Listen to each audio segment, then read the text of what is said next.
So, the government. Oh. So, that group of people in 10 Downing Street and thereabouts that call themselves the government, they're committing extra funding, it says here, to protect UK Muslims. The money will be used to boost security at mosques, faith schools and Islamic community centres, it says here. And then it says this will cost £170 million of taxpayers' money. Well, good for the Independent, at least, to point out that it is taxpayers' money. And the money isn't just coming from the heavens, just like that. Anyway, let's talk about this. I'm Granny Opterix. Now, is the money necessary? Perhaps it is. But quite frankly, I haven't seen that much Muslim attacks on Muslims in anywhere in this country. I haven't heard of any serious problems in that way. The last I heard of, and that was quite a while ago, was when somebody put a bacon sandwich or something on the steps of a mosque, which that whole business would be solved not by £117 million of taxpayers' money, but maybe £100 for a decent vacuum cleaner.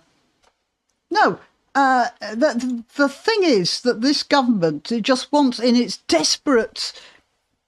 desperation to try and show that it's not showing favouritism for one side or another, is ignoring the fact that the things that people are frightened of, like people blowing themselves up at the Ariana Grande concert, killing, 22 children and injuring, well, dozens more, many more. I have a friend, actually, a horsewoman, and her collarbone was broken in the blast. She was there with her nieces. And this all but destroyed her business, because you can't handle horses when your collarbone's broken. And he's talking about reassurance and confidence to UK Muslims. And David Amos MP was killed by a Muslim who said he was doing it because of what he'd read in the Quran. There's so many instances where people have a genuine fear about Muslims, and Muslims really don't have a genuine fear of the average non-Muslims, except what they're whipping up for themselves. So they're getting £170 million of taxpayers' money for what do they say? CCTV cameras, alarms and fencing. Well, what about, for instance, that school in Batley, which was mobbed by a group of Muslims who didn't like what he'd said in a religion class or a civics class or whatever it was? That man is still in hiding. How about some money to protect him? How about CCTV cameras, alarms and fencing for the school? And this is going towards, they're showing police here, so I suppose they are trying to imply in this article that there'll be more policing as well. But the fact is that the police are doing this for free. Why do they need the money? If you look at all the demonstrations that have been going on in London, good example is the way the Edinburgh police stopped a Jewish man who was wearing a Star of David on a chain round his neck, a necklace. And they told him to hide the Star of David because there was a group of pro-Gaza protesters going past, and the policeman was worried that they'd see it and might try pulling this man apart limb from limb. The fact is that the police knew that crowd were going to, or had a very strong potential of violence.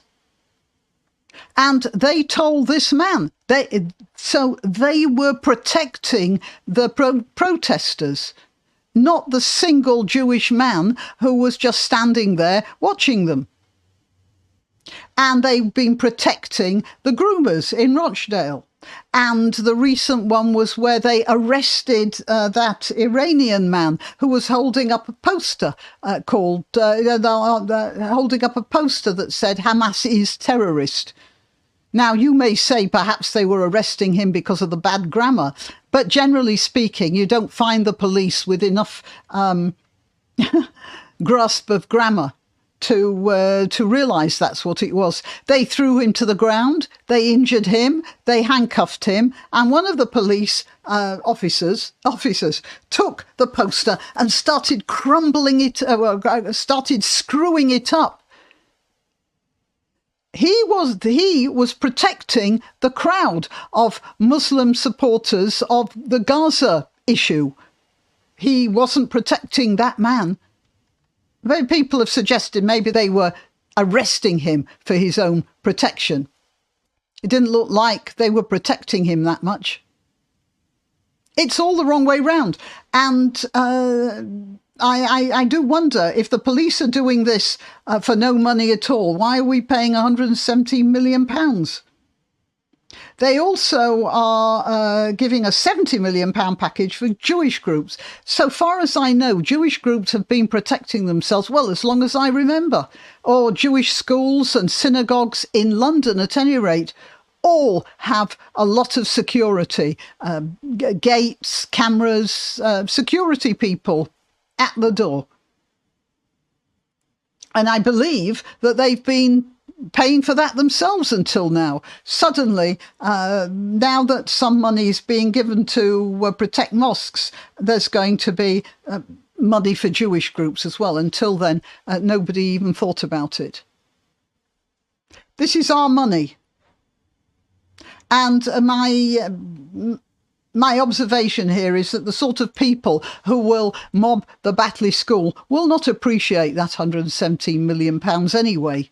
So I don't know what the government thinks it's doing. All they have to do is tell the police to do their job, for which they are already paid. Now, the announcement which follows the £70 million package for Jewish groups comes in response. This is what The Independent says. To concerns that the Israel-Hamas conflict in Gaza is fueling division in the UK. I want you to look at that. Fueling division. Fueling division. There is no division. The Israel-Hamas conflict, which they're blaming here, is to do with Jews and Muslims. I've not noticed the Jews attacking Muslims in any way, mobbing them or even threatening them. I don't think anyone seriously believes that the Jews in Britain are going to go round in squads attacking Muslims.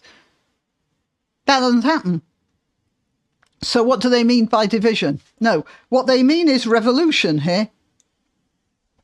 The Muslim apologists in the left and the Muslims themselves are trying to grab power.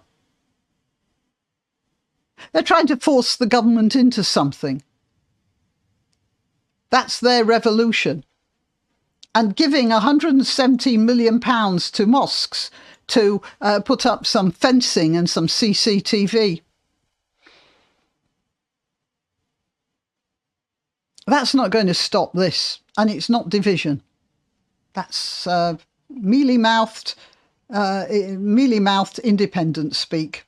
Okay, till next time.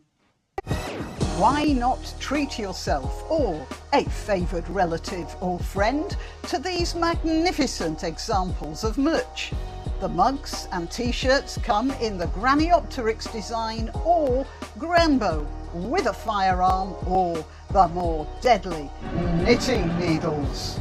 Go to www.graniopteryx.com and whatever platform you're watching this on, please click like, subscribe and share.